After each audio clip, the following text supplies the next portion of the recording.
Ghana one and the Cairo one. Ghana was the one that was talking about being the first democracy in Africa that actually had successive transfers of power. So when you think about it, Ghana's kind of a big deal in that regard. And the Cairo, Egypt one was basically talking about how they forged an election and they started bussing people in order to make sure that they had enough voters. Go ahead, Andrew. That was legitimacy, right? That was legitimacy. Absolutely. Absolutely it was. But these were some of them. Now, to kind of jump back in, any other terms that you wanted to hit on fairly quick like? And Ghana was legitimacy too? Yeah. Ghana was an example of legitimacy, and Cairo would be the exact opposite. Thank you. Yes. Statism?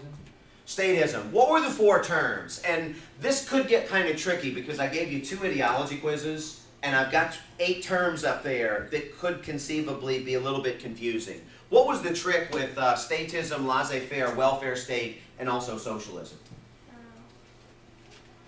Not everybody at once, but anybody. Just like say what they all are? All of them? Yeah, what were they? Okay, statism is the economic system of state ownership of major industries to enhance power and prestige of state.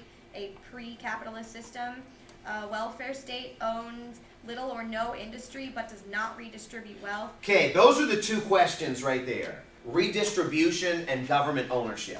So if you understand these 4 terms in relationship to those 2 questions, that will help you out an awful lot. So when you think about this, laissez-faire, do they believe in government ownership? Do they believe in a lot of regulation? They were minus in reference to that. And what was the example probably that I gave you from class? The U.S. was, prior to the Obama administration maybe. Now having said this, what was the article example that I had given you of laissez-faire? Where the government is staying out and not regulating the economy. More specifically, how they were not regulating... Go ahead. Was it death panels? Wasn't the death panels. That's coming, but it wasn't laissez-faire. So weed? No, it wasn't weed. Oh, vacations? The vacations. What was the story with the vacations, Mike? The U.S. offers, they don't require any weeks of paid vacation. Yeah, the United States is a really good example of a laissez-faire. Does not require any paid vacation.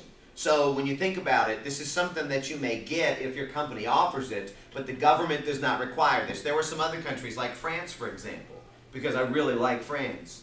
France, for example, offers a really large number of paid vacation days, paid vacation weeks. Why would you offer a lot of vacation based on the article? What was the gist of it? To like keep people's spirits up and like that they would come to work more energized and refreshed and like be more willing to work and produce more when they're working, knowing they had time off. The sense was efficiency. If you gave people vacation time, then when they came back they would be rested, they would be efficient, more efficient when they were there. And when you think about it, there is a degree of truth to this. Do you remember some of the dollar figures from that article? The average amount of goods that were produced an hour, say, by some of the countries around the world? Oh, baby, that might be a good thing to know. You mean how many days?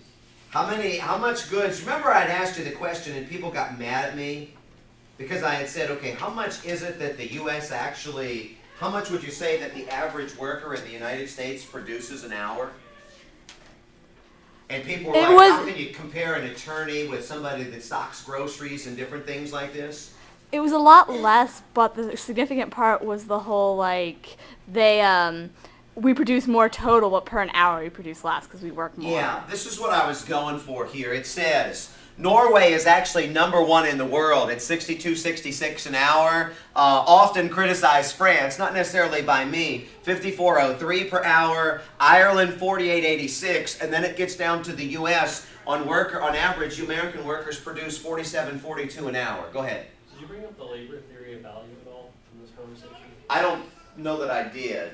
Why don't you tell me what you understand that to be, and we'll see if we did mention it. That was Marx's theory that you get paid less for what you earn because the people above you need to get paid as well. Oh. And some of it comes out of your commission.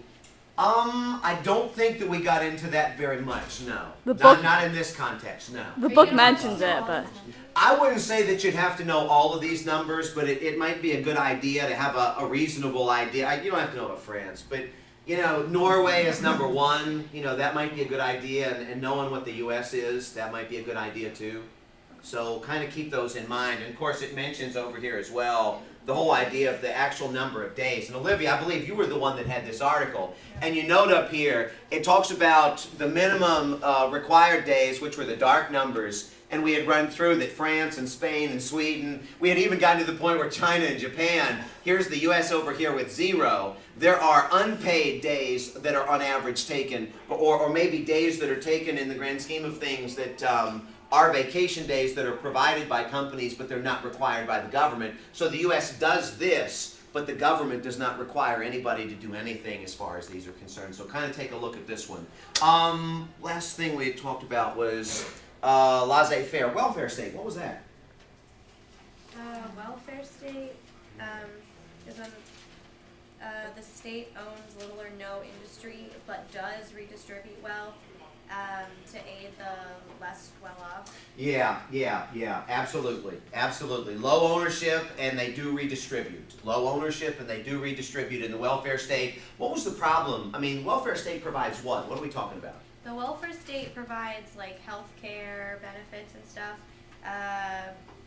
and so healthcare benefits, education benefits, disability benefits. I mean, they call it cradle to grave in the chapter. But go ahead. the What? problem with that is that it costs a lot An to awful provide lot of that for everyone, taxes. so the taxes are really high. In a laissez-faire country like the U.S., taxes are probably 25%. Overseas, in Europe, they might be closer to 50, 55%. They can get pretty high. Socialism and then statism. What was socialism?